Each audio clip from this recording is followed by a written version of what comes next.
പറഞ്ഞ ആരും വിശ്വസിക്കൂല. എന്നാലും ഞാൻ പറയാം, ഒരു അൽഫാമിന്റെ ചെസ്റ്റ് പീസ് മുഴുവൻ കഴിക്കാനുള്ള കപ്പാസിറ്റി ഇപ്പോഴും എനിക്കില്ല. എന്നിട്ടും ഞാൻ ഇന്നലെ ആ കടക്കാരനോട് ചെസ്റ്റ് പീസ് ചോദിച്ചു വാങ്ങിച്ചു. എന്തിനാന്നല്ലേ?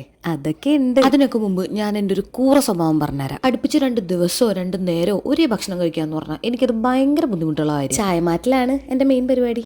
പിന്നെ ചെസ്റ്റ് പീസ് ചോദിച്ചു മേടിച്ചത് ഈ ഒരു പീസിന് വേണ്ടിയിട്ടാണ്. ബാക്കി വന്ന പ്രോട്ടീൻ കൊണ്ട് ഞാൻ ഇന്നൊരു അടിപൊളി സാധനം ഉണ്ടാക്കാൻ പോകും. മുമ്പൊക്കെ നല്ല എരിവും പുളി എന്നൊക്കെ പറയുന്നതിന് പകരം ഞാനിപ്പോ നോക്കുന്നത് കാപ്സും പ്രോട്ടീനൊക്കെയാ. കാലം പോയൊരു പോക്കേ. ഇനി ഇതെന്താന്ന് പറഞ്ഞുതരാം. വെന്ത ചോറ് വെച്ചിട്ട് നമുക്ക് മാക്സിമം കാണിക്കാൻ പറ്റുന്ന ഒരു സാധനം. ഒരു ക്വാർട്ടർ മന്തിയൊക്കെ വാങ്ങിച്ചാല് മന്തിനെ ഞാൻ മന്തിയായിട്ട് ഒറ്റ നേരെ കഴിക്കുള്ളൂ. അത് കഴിഞ്ഞാൽ കുറച്ച് മെനക്കെട്ടിട്ടായാലും ഞാൻ അതിന്റെ ചായ മാറ്റും. എന്റെ ഒരു ഭക്ഷണ ജീവിതത്തില്, അതായത് തിന്നാൻ വേണ്ടിയുള്ള ജീവിതത്തില് പച്ചക്കറിയുടെ റോള് ഭയങ്കര കുറവാണ്. അതുകൊണ്ട് ചായ മാറ്റുമ്പോൾ ഞാൻ ഇജാതി ഐറ്റംസിനൊക്കെ നല്ലൊരു റോള് കൊടുക്കാറുണ്ട്. പിന്നെ ഞാൻ ഹെൽത്തിന്റെ പാതയിലേക്ക് കാലെടുത്ത് വെക്കുന്നത് കൊണ്ട് സോസുകളൊന്നും ഞാൻ ഇതിൽ ഉപയോഗിക്കാനില്ല. ആ നടു കിടന്ന് തിളക്കുന്നതാണ് എന്റെ ഫ്രൈഡ് റൈസിലെ ടൊമാറ്റോ സോസിന്റെ സബ്സ്റ്റിറ്റ്യൂട്ട്.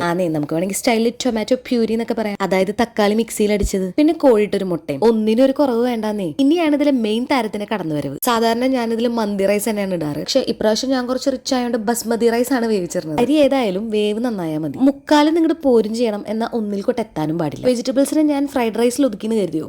എങ്കിൽ നിങ്ങൾക്ക് തെറ്റി. ഇവിടെ അത്യാവശ്യം പേര് കേട്ട ഒരു റെസ്റ്റോറന്റിലെ ഭക്ഷണം കഴിക്കാൻ പോകുമ്പോൾ ഞാൻ പിന്നെയും ചോദിച്ച് വാങ്ങി കഴിക്കുന്നവരുടെ ഒരു സാലഡ് ഉണ്ട്. ഏകദേശം അത് തന്നെയാണ് എന്റെ മനസ്സിൽ. ഈ പച്ചമാങ്ങയും പൈനാപ്പിൾ ഒക്കെ ഇട്ടിട്ടുള്ള സാലഡ് മന്തിയുടെ കൂടെ വിളമ്പണ റെസ്റ്റോറന്റ് അറിയണവരുണ്ടെങ്കിൽ താഴെ കമന്റ് ചെയ്യണേ. ഇനി പറയാത്തവരുണ്ടെങ്കിൽ എന്നോട് ചോദിച്ചാൽ മതി. ഇനി ഞാൻ 3 ടിപ്പ് പറഞ്ഞുതരാം. നമ്മൾ ഇതിൽ റൈസ് ഇടുന്നതിന് മുമ്പുള്ള ആ ഒരു മസാല പൊറോട്ടയിലോ ചപ്പാത്തിയിലോ റോൾ ചെയ്ത് കഴിക്കാൻ ഭയങ്കര ടേസ്റ്റാണ്. അതുപോലെ സോസിന് പകരം അച്ചാർ കൂട്ടി ഫ്രൈഡ് റൈസ് കഴിക്കാനും നല്ല ടേസ്റ്റാണ്. ഇനി ഏറ്റവും പ്രധാനപ്പെട്ട ടിപ്പ്, ആക്രാന്തം കൊണ്ട് ചൂടാറുന്നതിന് മുന്നേ ചോറിൽ കൈ ഇടാൻ നിൽക്കരുത്.